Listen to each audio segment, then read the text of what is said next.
father-in-law thought I was poor until I bought his dream house. I, 28 years old, got married to my girlfriend just last year. My girlfriend and I dated for 2 years until we decided that we wanted to settle and get married. I didn't meet her parents until we were dating for a year, and instantly, I knew that her dad didn't approve of me. Her mother, on the other hand, approved of me because she saw how well I treated her daughter. I tried to get to know her father by helping him whenever he was carrying things, or chilling in the garage fixing different things. Her dad would always try to push me away, and I guess I thought he was just playing hard to get. I didn't think much of it, and I wanted to prove to him that I wanted to be with his daughter. I own a real estate investment company. It's what I do for a living, and it has allowed me to work fewer hours and spend time with my wife. My wife works as a lawyer and works more hours than I do. More than I can even imagine myself working, but it's part of her job, and she still loves it.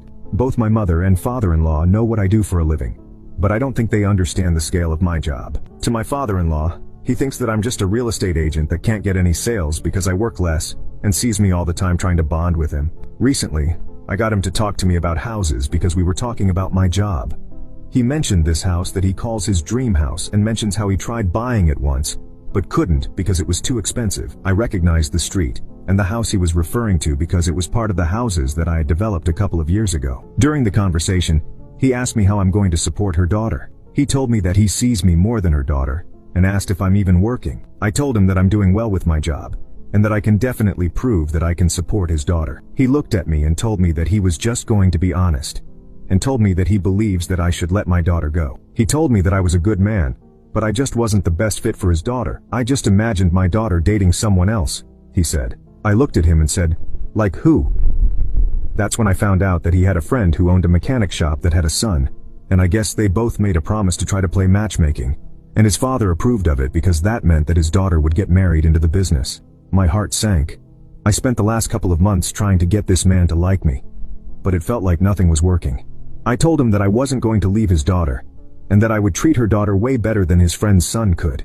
He laughed while he continued going back to work, and told me that his daughter makes more than me, and that his friend's son could triple both of our incomes combined.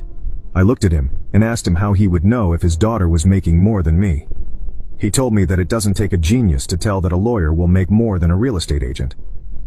I didn't want to argue with him anymore, so I told him that I had to go and pretended that I had somewhere to go. That day, I ended up contacting the owner and tried acquiring the house. The owner wasn't interested in selling their house at first, but everything always has a price when it's right. The owner was a hard man to negotiate with, and I'm sure I lost the deal, but I honestly didn't care much. Throughout the past 3-4 months, I've had to deal with paperwork, inspection, and the whole process of buying the house. I stopped visiting my in-laws, and stayed in contact with my mother-in-law.